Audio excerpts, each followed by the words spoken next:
গভীর রাতে বিখ্যাত প্রখ্যাত কণ্ঠশিল্পী আসিফ আকবরকে নায়ক শাকিব খানের ফোন। কেন ফোন দিয়েছেন নায়ক শাকিব খান? কারণ শাকিব খানকে সম্পর্ক বজায় রাখতেন আওয়ামী লীগের লোকদের সাথে। সেই আরশাদ আদনান, সেই অপু বিশ্বাসকে ভয় পায় সে, সত্য কথা বলতেও ভয় পায়। সেই শেখ হাসিনা, সেই প্রেসিডেন্ট সুপ্পুর সাথে কোলাকুলি আমরা তা দেখেছি। এখন কি তিনি নতুন ক্ষমতার ছায়ার সন্ধানে আছেন, নাকি আসলেই কোনো প্রয়োজনে আসিফ আকবরকে ফোন দিয়েছেন? আমরা জানি আসিফ আকবর অত্যন্ত উদার মনা একজন মানুষ, কোনো স্বার্থান্বেষী মানুষ নয়। এই যে দেখেন, ইন্ডিপেন্ডেন্ট টিভির সংবাদ দেখা যাচ্ছে, দেখতে পাচ্ছেন? মধ্যরাতে আসিফকে ফোন, সাকিবের নেপথ্যে কি, ঘটনাটা কি আমরা এখন পড়ি। একটি কাজের উছিলায় তো দিবেই, তবে মেইন বিষয় হলো সম্পর্ক উন্নয়ন।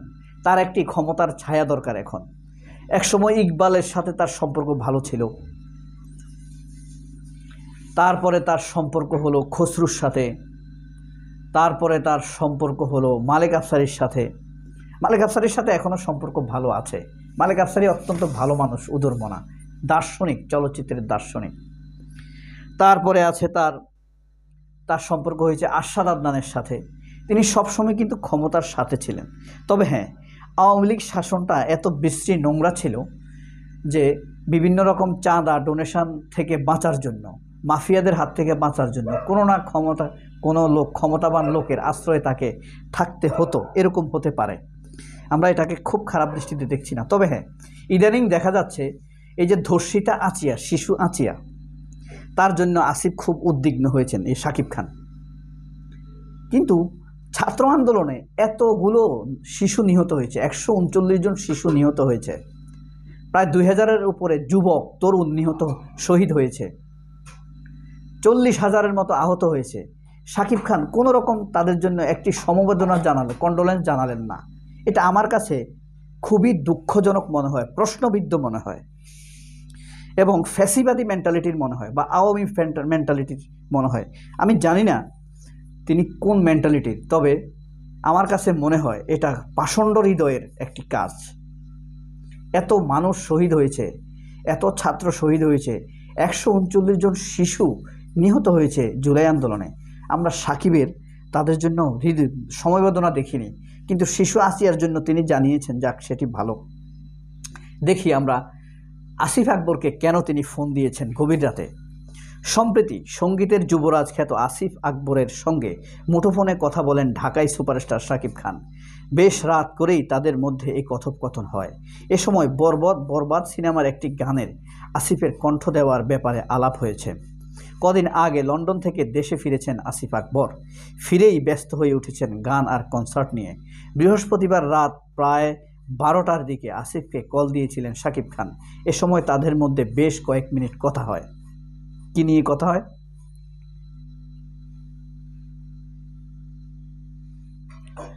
সূত্রের মাধ্যমে জানা গেছে, কুশল বিনিময়ের পর বিদেশ সফর নিয়ে স্মৃতিচারণ করেছেন এই দুই তারকা। এরপরই বরবাদ সিনেমার একটি রোমান্টিক গানে আসিফকে কণ্ঠ দেওয়ার অনুরোধ করেন। মুঠোফোনে নায়কের ভাষা ছিল, বরবাদ সিনেমার শুটিং চলাকালেই তিনি মনস্থির করেছিলেন যে সিনেমাটির একটি রোমান্টিক গানে আসিফের প্লেব্যাকের ব্যাপারে। এর আগে সাকিবের অনেকগুলো গানেই, যেমন প্রিয়া আমার প্রিয়া, বুকের মধ্যখানে, তুমি আমার প্রেম, এরকম এক বুক জ্বালা প্রভৃতি সিনেমায় প্লেব্যাক করেছেন আসিফ। এবং সাকিবের কণ্ঠে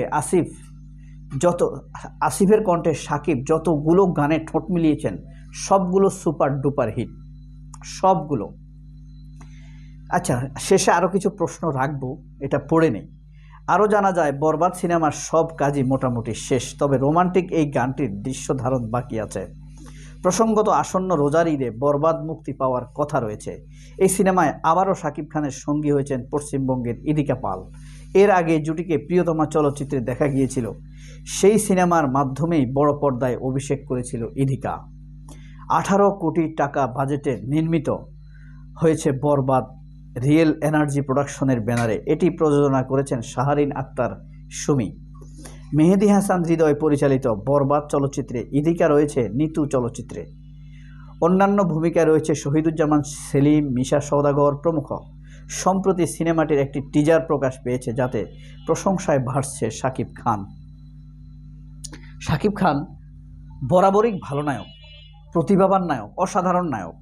আমি রাজ্জাক, আলমগীর, ইলিয়াস কাঞ্চন ওনাদের পরে আমি শাকিব খানকে কাউন্ট করি, কিন্তু নৈতিকতার মানে শাকিব খান, ইলিয়াস কাঞ্চন বা রাজ্জাকদের সমপর্যায়ে কিনা তা আমি বিচার বিশ্লেষণ করছি না।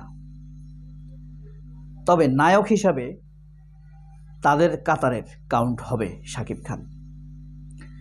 মান্নার চাইতেও উপরে আমি কাউন্ট করি। আমি আমার নির্মোহ যা বিশ্বাস করি তাই বলছি।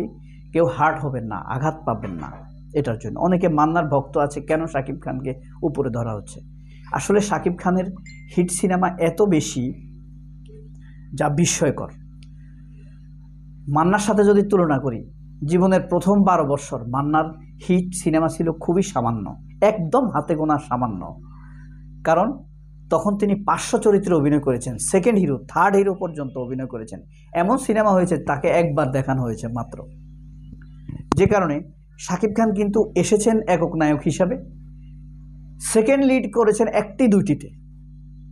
এটা হয়, এটা রাজ্জাকও করেছেন, ইলিয়াস কাঞ্চনও করেছেন, নায়ক আলমগীরও করেছেন, জসিমও করেছেন, এটা হয়। মান্না তো অনেক করেছেন, শতাধিক সিনেমাতে করেছেন থার্ড রোলে, সেকেন্ড রোল, ফোর্থ রোলে। তো শাকিব খান প্রথম কাতারে কাউন্টযোগ্য। এখন প্রশ্ন হলো, শাকিব খান এখন আসিফকে ফোন দিয়েছেন বরবাদ সিনেমায় গান করার জন্য, অথচ এর আগে তিনি সিনেমা করার ক্ষেত্রে পরিচালকের চাইতে শাকিবের প্রভাব অনেক বেশি থাকে। কোন নায়ক নিতে হবে, কোন গায়ক নিতে হবে, তিনি এসব ক্ষেত্রে ভূমিকা রাখতে পারেন, হয়তো অনেক ক্ষেত্রে রাখেন না। কিন্তু দেখেন, প্রিয়তমা গানটি যদি আসিফ আকবর গাইতো, হল ফাটিয়ে ফেলতো, সিনেমা হল, তাই না? সিনেমা হল ফাটিয়ে ফেলতো না? ফেলতো। এরপরে রাজকুমার সিনেমায় তুমি আমার রাজকুমার, এই গানটি যদি আসিফ আকবর গাইতেন, সব ফাটিয়ে ফেলতো না? ফেলতো। হ্যাঁ, ভাব হতো, সেরকম হতো। প্রিয়তমা সিনেমায় কিন্তু শবনম বুবলি থাকার কথা ছিল। শাকিব খান কিন্তু সম্ভবত তাকে সাথে অভিনয় করতে অস্বস্তি বোধ করছিলেন, যে কারণে পরবর্তীতে ইদিকা পালকে নেয় আরশাদ আদনান। আর আরশাদ আদনান কলকাতার নায়িকাদের ব্যাপারে খুব উৎসাহী, কারণ বাইরে একটি নায়িকা নিলে টাকা পাচার টাচার করা সহজ, ট্যাক্স ফাঁকি দেওয়া সহজ হয়। হ্যাঁ, আরশাদ আদনান তো আসলে খুব বেশি স্বচ্ছ মানুষ না। তার ছেলে অস্বচ্ছ মানুষের ছেলে, সে অস্বচ্ছ। যাই হোক, তাহলে আমরা কি ধরে নিব শাকিব খান নতুন ছায়ার সন্ধানে? আসিফ আকবর কিন্তু ক্ষমতায় না গেলেও একজন ক্ষমতাবান মানুষ। ক্ষমতার বাইরে তার যে ভালোবাসা, এটা বিস্ময়কর, আশ্চর্যজনক। এবং আসিফ আকবরের শিল্পী ভক্তরা কিন্তু শিক্ষিত, এলিট, একটি ক্লাস মেন্টালিটি, এবং সেটা প্রচুর। এরকম মজা রবীন্দ্রনাথও পায়নি। আসিফ আকবর যে জনপ্রিয়তা উপভোগ করেছেন, রবীন্দ্রনাথও এই জনপ্রিয়তা উপভোগ করতে পেরেছেন বলে আমি মনে করি না। আপনারা বলেন তো, শাকিব কেন আসিফের সাথে এখন সম্পর্ক করতে চাইছে, গান গাওয়াচ্ছে? সবাই আল্লাহর রহমতে অনেক ভালো থাকবেন, আমাকে দোয়া করবেন, আমার শিশু সন্তান যেন জান্নাতি হয় সেই জন্য দোয়া করবেন, আমার ফ্যামিলির জন্য দোয়া করবেন। আল্লাহ হাফেজ, আসসালামু আলাইকুম।